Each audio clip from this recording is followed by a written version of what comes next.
Apocalipse, capítulo 11. Abriu-se então o santuário de Deus que se acha no céu, e foi vista a arca da aliança no seu santuário, e sobrevieram relâmpagos, trovões, terremoto e grande saraivada. Versículo 19. Como vimos no capítulo anterior, o dia 22 de outubro de 1844, conhecido como Dia do Desapontamento, não se referia à volta de Jesus, mas à entrada de Jesus no lugar santíssimo do santuário celeste. A visão que se segue ainda antecede o toque da última trombeta, e João contemplou exatamente o santuário de Deus, não o santuário terrestre, até porque ele havia sido destruído quando Jerusalém foi invadida pelo exército romano em 70 d.C. A João, portanto, foi dada a ordem de medir com uma vara o santuário celeste. Esta ilustração representa uma cena de juízo que é iniciada primeiramente entre o povo de Deus, como está escrito no livro do profeta Ezequiel. Começai pelo meu santuário. Ezequiel capítulo 9, versículo 6. E como reforçou o apóstolo Pedro, porque a ocasião de começar o juízo pela casa de Deus é chegada. 1 Pedro capítulo 4, versículo 17. Cristo iniciou a fase do juízo investigativo pelos de dentro de casa e a encerrará pelos de fora, ou seja, aqueles que rejeitaram a mensagem do Evangelho. Surge então mais um período profético de 42 meses. A Cidade Santa representa a Igreja de Deus sendo alvo da ira de Satanás. Apocalipse capítulo 12, versículo 17. Na verdade, este período corresponde aos 1260 dias proféticos do versículo seguinte, isto é, 1260 anos. Este foi o período já estudado no livro de Daniel, em que os cristãos foram perseguidos e muitos foram mortos na Idade Média, de 538 a 1798. As duas testemunhas simbolizam o Antigo e o Novo Testamento. Jesus mesmo afirmou que são as Escrituras que dele testemunham. João capítulo 5, versículo 39. Neste período, houve grandes trevas espirituais e o termo vestidas de pano de saco aponta para um tempo em que a Igreja Romana, em seu apogeu papal, faria de tudo para ocultar as verdades da Palavra de Deus. Assim como são consideradas testemunhas de Deus, as Escrituras também receberam duas outras ilustrações, as duas oliveiras e os dois candeeiros, confirmando uma das visões do profeta Zacarias, em Zacarias capítulo 4, versículos 3 ao 7, e o que compôs o salmista. Lâmpada para os meus pés é a tua palavra e luz para os meus caminhos. Salmo 119, versículo 105.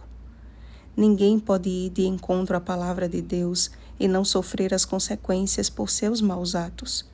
Quando Elias profetizou que não iria chover por 3 anos e meio, 1 Reis capítulo 17, versículo 1, toda a terra sentiu a tragédia de dar as costas ao assim diz o Senhor.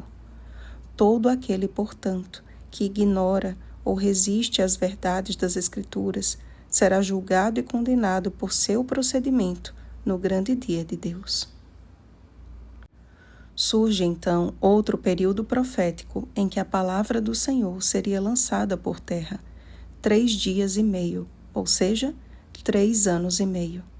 Este foi o tempo em que a França subjugou as verdades sagradas na terrível Revolução Francesa, de 26 de novembro de 1793 a 17 de junho de 1797.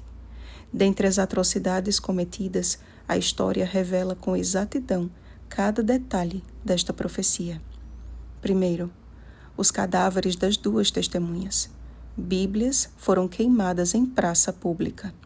Segundo, grande cidade que espiritualmente se chama Sodoma e Egito.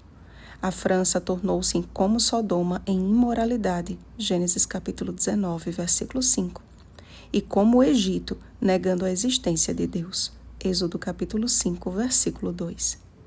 Terceiro, os que habitam sobre a terra se alegram por causa deles, realizarão festas. Foi abolida a semana de 7 dias e instituída a semana de 10 dias, e o 10º dia era dia de festas e orgias. Quarto, os 2 profetas, Antigo e Novo Testamento, foram substituídos pela deusa da razão e proibidos os cultos religiosos.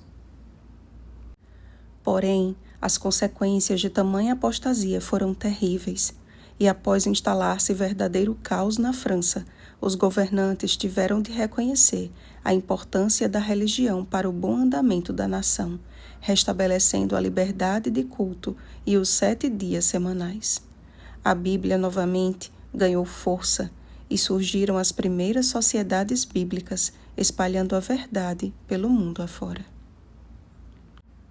Passado o 2º ai, chegamos ao toque da 7ª e última trombeta, e as grandes vozes vindas do céu declaram a vitória final de Cristo e a destruição daqueles que destroem a terra.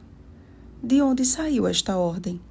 A Bíblia é bem clara, confirmando a profecia de Daniel, de que lá, do lugar santíssimo do santuário de Deus, que se acha no céu, onde fica a arca da aliança, guardiã da lei de Deus, Jesus voltará com poder e muita glória. Mateus capítulo 24, versículo 30. A Bíblia, que foi perseguida na Idade Média e pisada na Revolução Francesa, é a mesma que sobreviveu pelo poder de Deus para nos revelar hoje que a promessa do retorno de Cristo é real e está prestes a acontecer.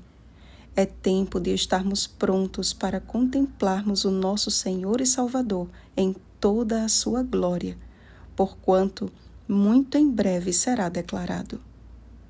O reino do mundo se tornou de nosso Senhor e do seu Cristo, e ele reinará pelos séculos dos séculos.